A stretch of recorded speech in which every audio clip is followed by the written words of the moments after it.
before the commencement of the show, please ensure that all phones, girlfriends and train sets are set to the off or silent position. During the show, please do not flash the cast. In that, make sure all camera flashes are off. Thank you.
Dear reader, this little book is designed to tell you everything you need to know about the science of getting ahead.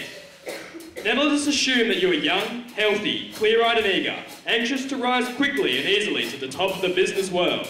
You can. I can?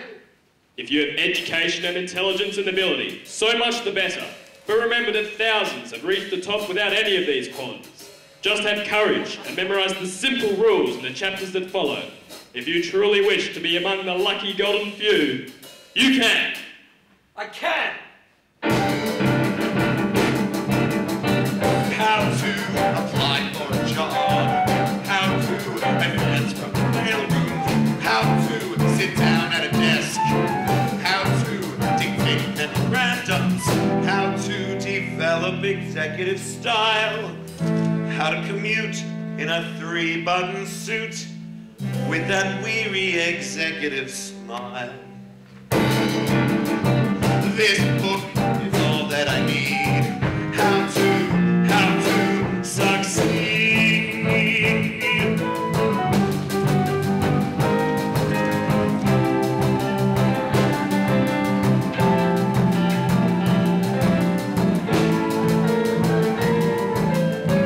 How to observe personnel. How to select whom to lunch with. How to avoid petty friends. How to begin making contacts. How to choose the right company. Before applying for a job, make sure you've chosen the right company.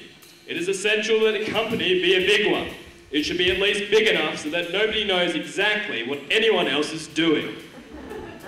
Say, Joe, got a complaint from our dealers in Cleveland. They haven't got half their wickets. They're at 300,000. I know, Mr. Gatch. But they wanted 2 tow wickets and we ran out. Ran out? What is this, a hot dog stand?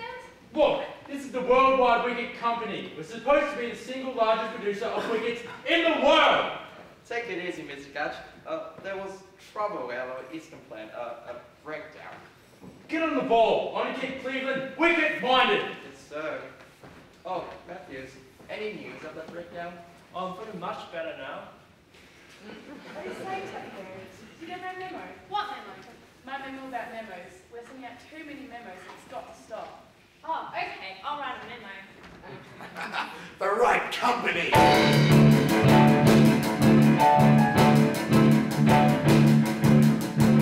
This book is all that I need. How to succeed.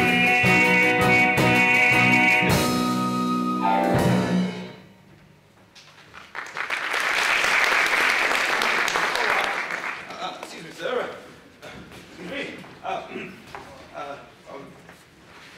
What? Well, I'd like to apply for a job, sir. Just a moment. Back to work, everybody! A job? Yes, sir.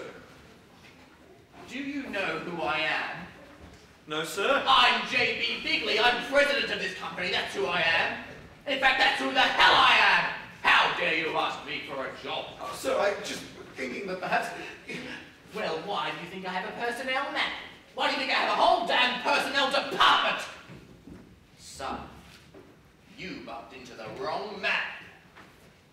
Damn, coal-burning, dithering, ding, ding, ding, ding, ding. I'm so sorry. I know how hard it is to find a job. I've been through that kind of thing myself. Thank you, miss. Could you tell me where the personnel department is? Personnel? Yes. It's right there. Oh, thank you. Wait, you're not discouraged? Oh, no, I'm prepared for exactly this sort of thing. Well, say, my friend Sue works in health personnel. Maybe she can help you. Just wait right here. I'll bring her. Oh, miss, that's not really necessary. You don't have to... And where do you think you're going? Just to see the personnel manager, sir. I'm the personnel manager, and we're not hiring today. Oh, really? Because I was just speaking to Mr. Bigley. Mr. Bigley. Yes, sir. J.B. Bigley. Yes, sir. You were speaking to him. Oh, I just bumped into him. So he's a friend of yours then? Oh, now, sir, I don't think it's right for a man to trade on friendships just to get a job. Well put, young man. My name's Brat. Finch. Pierpont Finch. Ha! I don't want to be Pierpont Finch. Actually, sir, it is. Well, come this way. Goodness gracious, Rosemary. Couldn't at least let me finish my metric house. This is important study. We've got to help this boy. Hey, where is he? How would I know? He's probably going into Mr. Bright's office. You just go on in there. You're Bright's secretary. He'll listen to you. What's all this frantic urgency for? Please, it's really, we've got to help this boy. Fill me in, girl. Wherefore is this creep different from all the other creeps? Sweetie, he's not a creep. He has a sort of noble courage. Yet deep down, I feel he's really helpless. Rosemary, your mother instinct is a big drag. And that's why I'm never using that toothpaste ever again, sir. Oh, well, Finch, I'm glad it's all settled.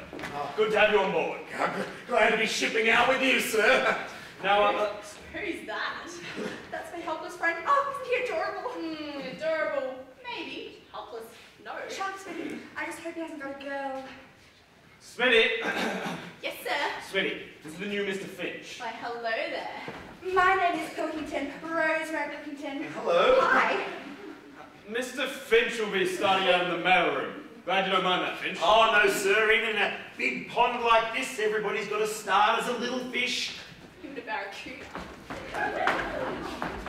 Say, Bud, have you guys in the mailroom sent out those wicket catalogues yet? I don't know, I'm going to lunch. At 11 a.m. Why? Because I'm the boss's nephew, that's why. Bud. This is Bud Front, the boss's nephew. Bud, this is Mr. Finch. He'll be starting out in the mailroom with you.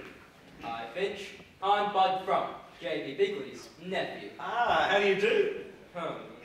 Finch, Nice to have you on the team. Oh, I'm certainly glad to be playing with you, sir. Say, Finch, are you ambitious? Not necessarily. Good. Just keep that in mind. If you just remember who you are and who I am, we'll get along just fine. If not... Oh, you'll go crying to your uncle? I beg your pardon. I do not go crying to my uncle. It just so happens my mother is Mrs. Bigley's sister. If I find that anything is wrong, I call my mother. She calls Mrs. Bigley, and Mrs. Bigley calls Mr. Bigley. It's the democratic way. Oh, Mr. Finch, a man like you just doesn't have to worry about someone like him. Oh, Smitty, you were going to get Mr. Finch's particulars? Oh, yes. Mr. Finch, the first question... Have you got a girl? A girl? No. Good. I mean, that's the right answer. Yes. It's very wise not to have a girl. Well, I'm glad you understand, miss. You see, a lot of women wouldn't. You know, when a man wants to rise in the world of business, a girl or, well, let's say an emotional involvement can only lead to getting, well, involved emotionally. Oh, that's very intelligent, Mr. Finch. Yes. Rosemary, are you finished with Mr. Finch? For the moment. Fine. Mr. Finch, if you'll follow me through to my office, we'll get our business done. Most certainly. Well, Rosemary, what do you think? I think he's fascinating. Look, I've seen some ambitious characters around here in my time, but this one, he is the eagerest beaver of them all. New Rochelle. Huh? Or maybe White Plains. No. New Rochelle. What are you talking about? New Rochelle. What about it? New Rochelle. New Rochelle. That's the place where our mansion will be. For me and that darling, bright young man I've picked out for marrying me. He'll do well, I can tell. So it isn't a moment too soon to plan on my life in New Rochelle, the wife of my darling tycoon. Darling, you'll be in New Rochelle. Your darling tycoon will be here, in the office. But Smitty, Yeah, no. The future Mrs. Finch is in some lonely nights. Smitty, I'm prepared for exactly that sort of thing. I'll be so happy to keep his dinner warm while he goes onwards and upwards. Happy to keep his dinner warm till he comes wearily home from downtown.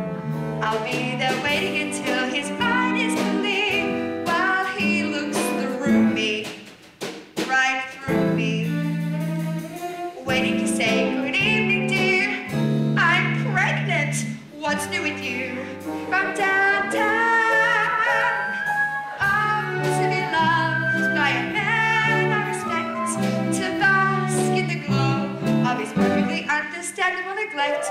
Oh, to be there in the aura of his frown, darling, busy frown. Oh, such heaven wearing the wifely uniform.